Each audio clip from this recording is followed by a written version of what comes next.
teu ser permanece em nós. Pode continuar o violão. Queridos filhos e filhas da igreja, o episódio da primeira leitura, tão emblemático e belo ao mesmo tempo, aconteceu cerca de 1000 anos antes do nascimento de nosso Senhor e Salvador Jesus Cristo. O contexto era o seguinte: o povo de Israel estava vivendo um momento desafiador na sua história, porque os filisteus cresciam em poderio bélico, cresciam inclusive em violência, iam tomando tudo que encontrando pela frente. E o alvo era Israel.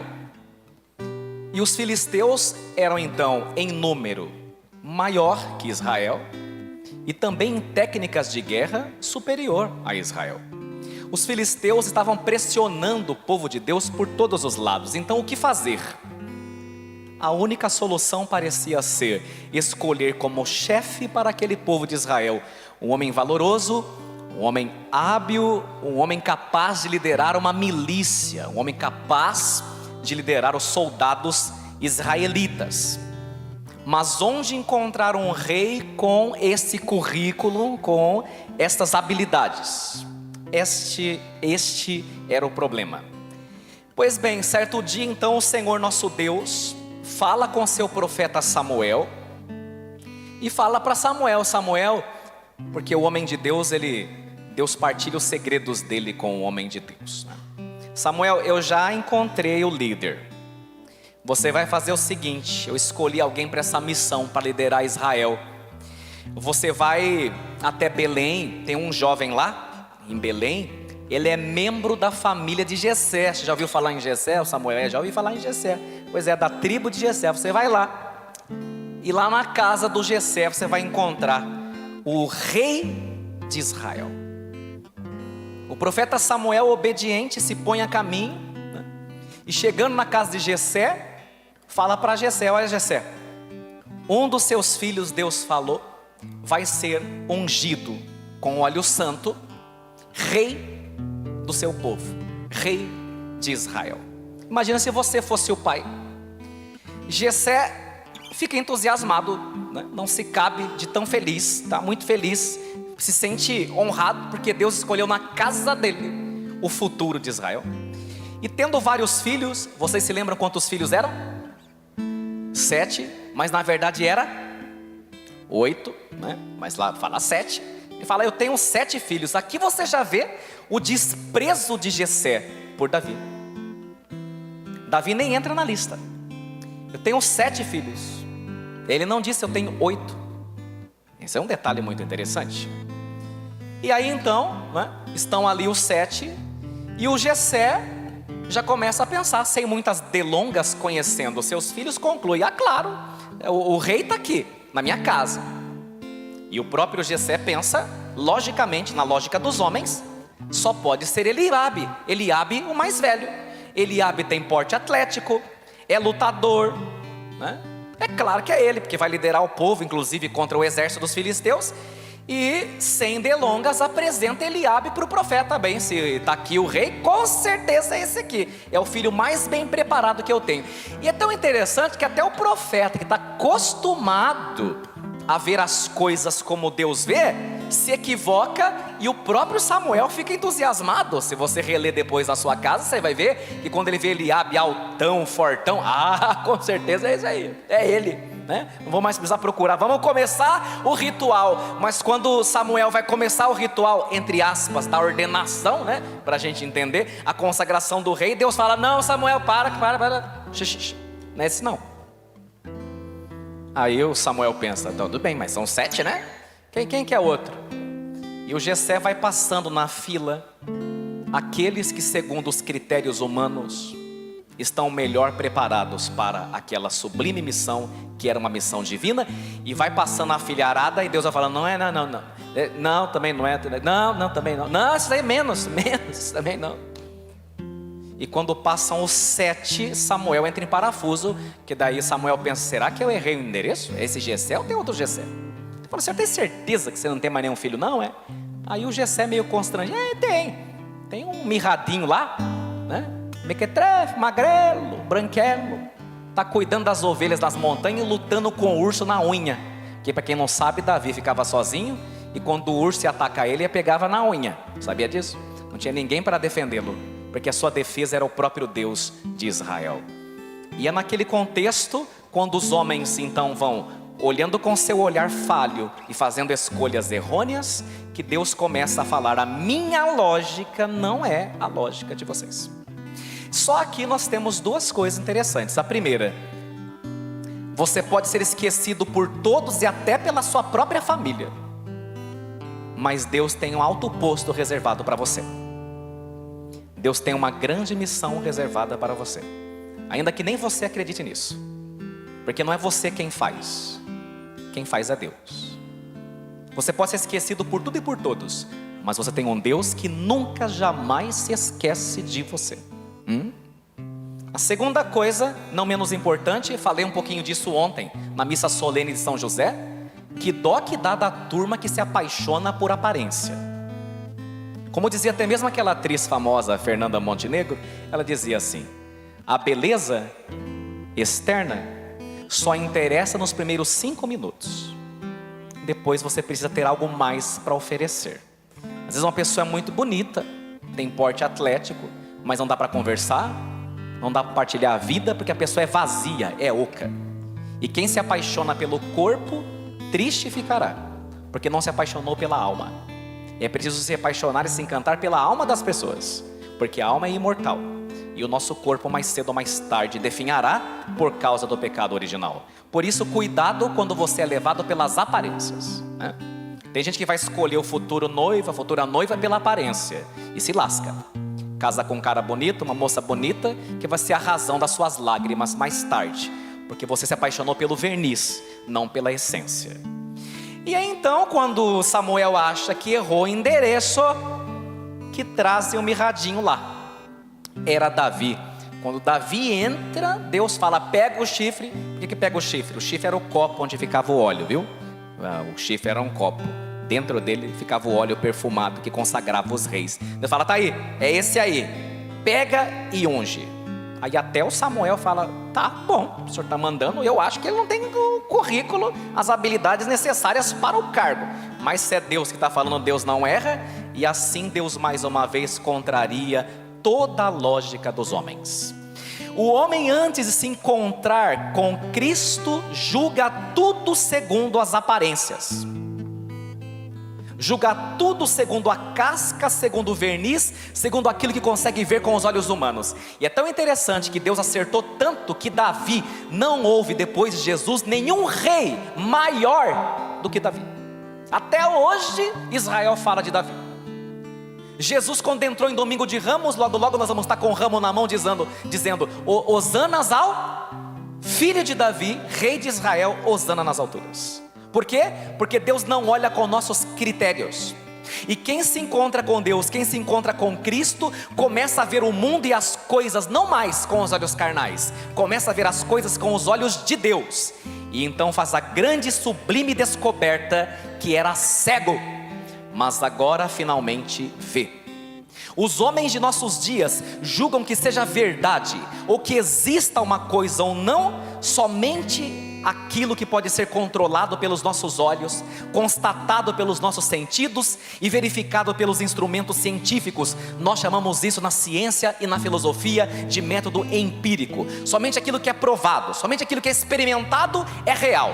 Aquilo que não é provado pela ciência não existe. É um homem soberbo, arrogante, que desde o iluminismo acha que nada pode escapar a seu olhar, que a tudo controla. Nós queremos controlar até Marte.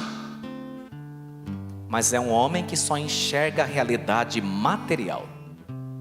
E a questão que não quer calar é: será que o mundo espiritual não é muito mais superior e real do que o mundo material, já que a matéria tem fim, mas o espírito não? Nós somos uma sociedade que valoriza aquilo que é material. Tudo aquilo que pode ser provado pela ciência é verdade, o que não é provado não é. Só que acontece que as coisas mais sublimes não são quantificadas pela física nem pela matemática. A fé não pode ser mensurada pela matemática.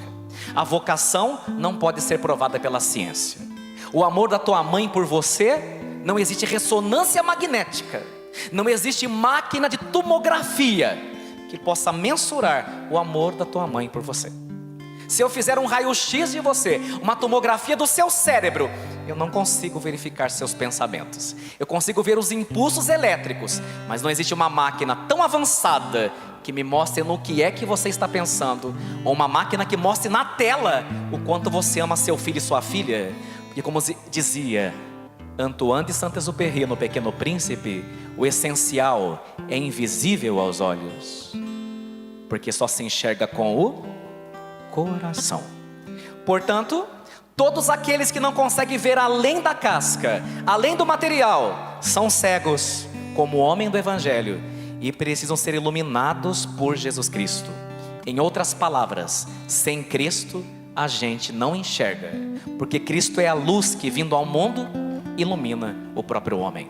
E é nessa perspectiva que nós entendemos melhor a segunda leitura. Na segunda leitura, vemos a antítese entre luz e trevas. E descobrimos com o apóstolo que nem um dia sequer é escuro quando se vive a luz do Filho de Deus. Que Deus deseja que andemos na luz, para que não tropecemos na escuridão, nas trevas desse mundo. E onde Cristo, que é a luz, chega, as trevas têm que sair. Reparem que o cego do Evangelho, para ele tudo era escuridão. Feche os seus olhos um pouco agora, por favor. Feche os olhos. Imagine como era o mundo do cego. Tudo era treva, tudo era escuridão.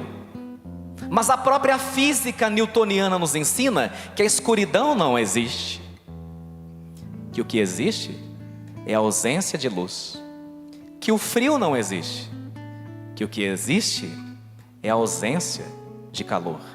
E Santo Agostinho nos dirá também que o mal não existe. O que existe é a ausência do bem. Agora abra os olhos.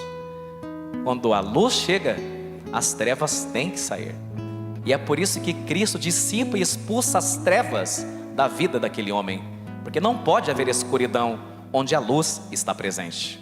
E por isso o apóstolo vai nos dizer: vamos então nos esmerar por andar nessa luz. Porque nas trevas é que o pecado domina. Satanás é chamado o príncipe das trevas. Jesus, nosso rei, é o rei da luz. E para explicitar isso ainda melhor, vou propor uma pequena alegoria. Muitos de nós que aqui estamos já fomos a um restaurante ou a um jantar dançante da paróquia, onde as luzes são baixas para criar um ambiente de aconchego. Porque quando você vai no Starbucks, pode reparar, o shopping está iluminado. Starbucks, a luz está baixa.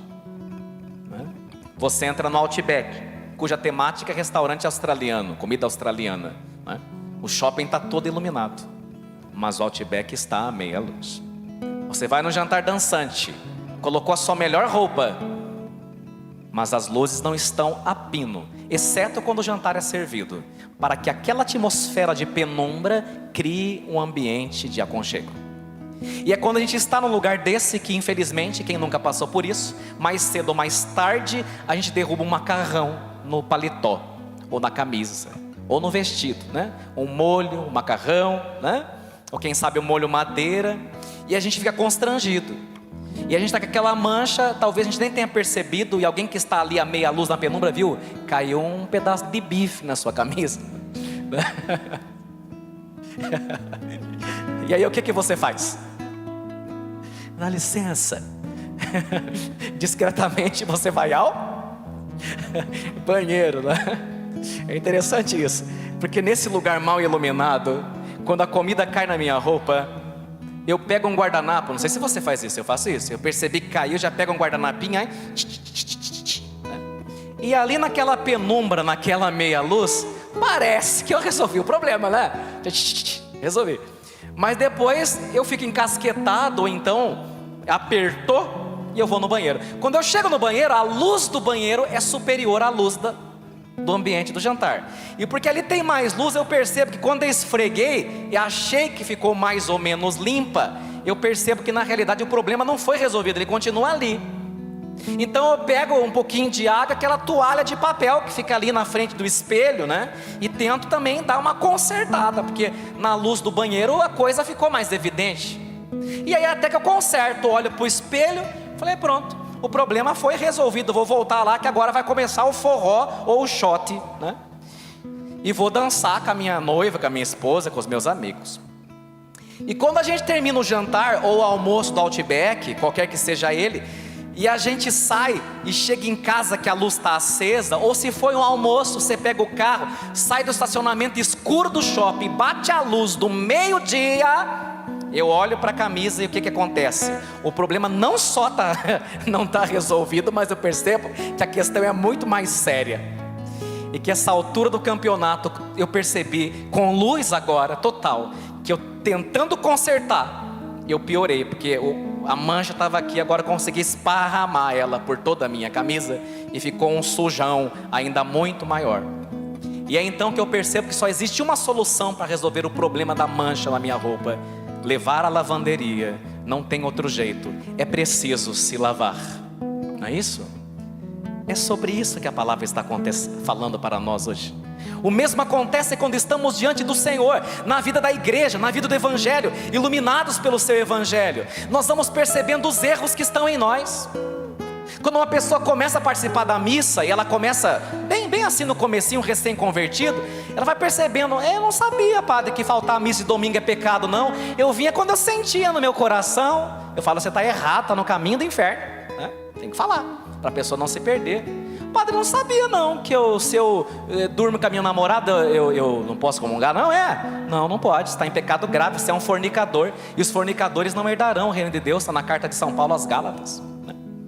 Padre, eu trabalho lá no postinho lá, ou lá no penso da Vila Progresso, e às vezes eu trago os produtos de limpeza para casa, papel higiênico, tem bastante lá. Eu acho interessante que às vezes a própria pessoa fala isso para mim, padre, rapaz, eu nunca pensei que trazer o papel higiênico e folha sulfite, do lugar que eu trabalho lá, fosse pecado, porque meu patrão tem tanto. Mas depois alguma coisa em mim, que eu comecei a participar da missa, começou a me incomodar, sabe, padre? Agora eu não me sinto bem fazendo isso não. Ô glória, o Espírito Santo trabalhando em você. Você vai percebendo coisas que você não via. E o que é bonito é que a luz de Deus, ela não ilumina nossos erros para nos condenar, para falar como você não presta. Não, é para fazer de nós pessoas melhores. Até os nossos erros Jesus mostra com carinho. Jesus mostra com caridade e fala assim, filho, você pode ser melhor, vamos melhorar isso. E a luz de Deus vai iluminando a nossa vida. Meu filho e minha filha, falar uma coisa para você. Quanto mais próximo você está de Jesus, mais pecador você se sente. É interessante isso. Olha, gente, se você tem dúvida, se você está perto de Deus, eu vou mostrar para você a prova dos 9 hoje. Vou dar a prova dos 9. Uma pessoa que está na igreja, mas ela se sente melhor que a outra, porque ela reza, porque ela vai à missa, pronto, está longe. Está longe. Porque o rasgão e o sujo na minha camisa é muito maior. E quando a luz de Cristo bate, eu percebo um monte de coisa que eu preciso mudar na minha vida. E aí eu vou percebendo que eu não tenho mais que me comparar com os outros. Eu tenho que me olhar à luz do Espírito, à luz de Deus, e deixar Cristo trabalhar em mim. Sabe? Quando você sente um tremendo de um pecador, você está perto da luz, porque a luz está mostrando quem é você. A luz está mostrando quem você é. Então uma das coisas mais assim fenomenais que eu experimento, e a gente também, nossa vida de cristão, sabe? Se você sente que tem muita coisa para consertar na sua vida, parabéns, meu filho e minha filha. Olha, é para você. Você está perto de Jesus. Porque o critério de comparação é muito perfeito, é Ele. E diante do sol do meio-dia, não tem como fazer de conta que a minha alma não está suja.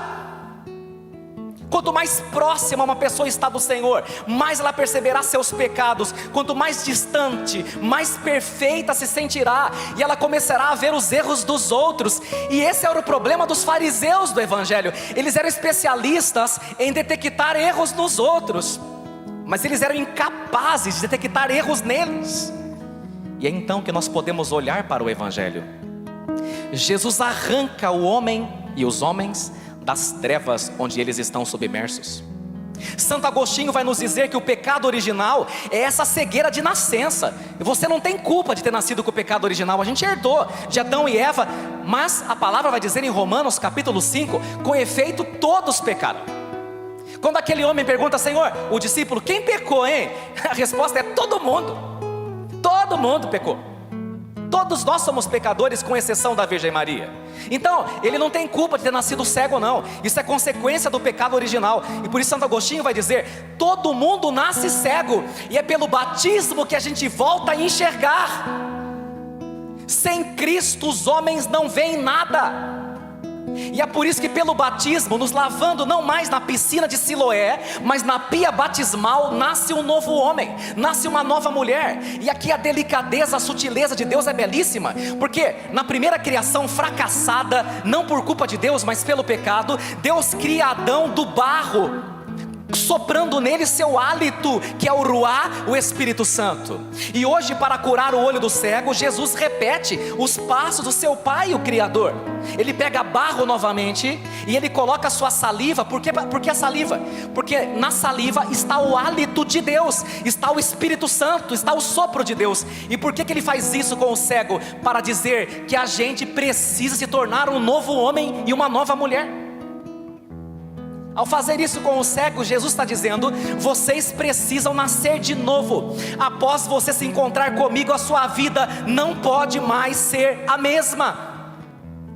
E aqui eu vou falar uma coisa para vocês, que eu percebo que a turma escuta esse evangelho, mas passa batido e não pode passar, porque o evangelho é longo, né? Tem muitos detalhes. Então veja bem, é muito interessante observar a confusão que se instaura após a cura do cego, bem como um interrogatório por parte dos fariseus que parece não ter fim. Mas um ponto que eu considero muito importante, repito, não pode passar batido, e por isso eu sublinho, é observar que o homem que foi iluminado por Jesus, aquele cego, já não é mais reconhecido. O homem mudou tanto que a turma não conhece mais. A turma fica naquela, é ele, o vizinho, não é não. O outro falou, não, olha, é alguém parecido com ele, mas eu acho que ele não. Sabe que ele não tem irmão gêmeo, não é? Aí os fariseus ficam na dúvida, vão para o pai e para a mãe. Escuta, você é seu filho? Ele nasceu cego mesmo? Sim, nasceu cego. Vocês não tem outro, não tem gêmeo? Não, então é ele mesmo? É. Ah, meu filho e minha filha, o cristão, o verdadeiro católico, e especialmente o catecúmeno, aquele que está fazendo catequese de adultos,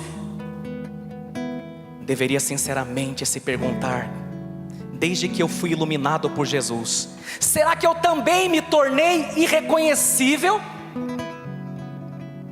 Vou falar uma coisa para vocês que nem está aqui no roteiro. Olha, com toda a honestidade, eu sei que Jesus tem que fazer muita coisa em mim, gente. Eu tenho um monte de pecado e podridão que precisa ser consertado. Eu não falo isso porque eu não estou ganhando voto, então posso falar à vontade. Não estou concorrendo a nada. Mas eu percebi ao longo dos anos que muitas vezes eu era grosseiro com a minha mãe. Eu não tinha paciência com a minha mãe. Minha mãe perguntava uma coisa uma vez, eu respondia. Na segunda na terceira eu já falei, que na quarta, eu já falei. Eu era um cavalo. Um cavalo. Eu já era padre, mas era um cavalo. Um cavalo padre. Percebia em minha vida muitas e muitas coisas no trato com as pessoas. Falta de paciência. O tempo foi passando e as brigas, os desentendimentos na minha própria casa foram de 100 a 80, 60, 30, 20. Ou será que só eu que tenho desentendimento na minha família? Acho que vocês devem ter. Eu tenho. E aí um dia eu estava matutando e rezando na minha biblioteca. Eu falei, Senhor, olha, obrigado, é porque eu não estou estourando mais. E eu senti Jesus falar para mim, é porque você está deixando eu trabalhar em você. Sabe? É uma mudança, minha gente, que leva uma vida inteira. Mas olha, Cristo vai deixando você irreconhecível. Irreconhecível. Porque de fato Jesus transforma vidas, transforma pessoas. Meus irmãos, essa pergunta é muito importante e é essencial. Então você olha para dentro de você e você fala, se você está vivendo o catolicismo de verdade, não só para vir na missa para cumprir tabela. Tem muita católica que vem na missa para cumprir tabela. Não é desse que eu estou falando, não. Estou falando de quem está caminhando com Jesus, com o coração aberto. Você olha para você e fala, antes eu era briguento, violento. Antes eu ofendia a minha mulher. Antes eu era estúpido com os meus filhos. Antes eu furtava coisas lá no meu serviço. Eu empurrava com a barriga o meu trabalho. Mas desde que eu comecei a ser iluminado pelo Evangelho, eu sei que ainda falta muita coisa, mas eu já não sou mais o mesmo, porque Jesus está me mudando para uma pessoa melhor. E o mais bonito, minha gente, é que você olha para você e fala assim, eu não me sinto melhor do que ninguém, mas eu me sinto muito melhor de quem eu era. Eu não me comparo mais com os outros. Eu me comparo com aquele que eu era. E meus amigos estão todos perguntando, como eu pude mudar tanto? O que foi que aconteceu? Ah, meus irmãos, falar para vocês uma coisa muito verdadeira. Essa briga do Evangelho, é ele, não é? Parece que é ele, mas acho que não. Olha, falar para vocês, eu quero que vocês guardem com todo o seu coração. Se ainda não ouvimos nossa esposa, nossos filhos, nossos colegas de trabalho, e pasmem os senhores, até nossos vizinhos comentando, mas ele não é mais aquele. O que foi que aconteceu? Se isso não está acontecendo, meu filho e minha filha, isso é um péssimo sinal. É sinal de que a gente ainda não se encontrou de verdade com Jesus. Não foi transformado por Ele ainda. Mas isso não é para te desanimar. É para colocar no teu peito e na tua alma vontade de ser mudado pelo Senhor. As pessoas que convivem com você vão começar a perceber uma mudança. Até seus vizinhos vão começar a perceber sua mudança. Seus amigos vão começar a perceber a sua mudança. Porque é Cristo trabalhando em você. E agora nós podemos terminar. É muito interessante. Esse paradoxo eu acho fenomenal. Presta atenção. É a última coisa que eu vou dizer. O Evangelho começa com um cego e um monte de gente que enxergava. Mas termina com um só enxergando e um monte de gente cega que pensava que via, mas não via. Que interessante paradoxo. A gente começa pensando que era um cego e um monte de gente que via, mas não é verdade. Era um que via e um monte de gente que pensava que enxergava, porque sem Cristo a gente não vê nada. Ó luz do Senhor, que vem sobre a terra,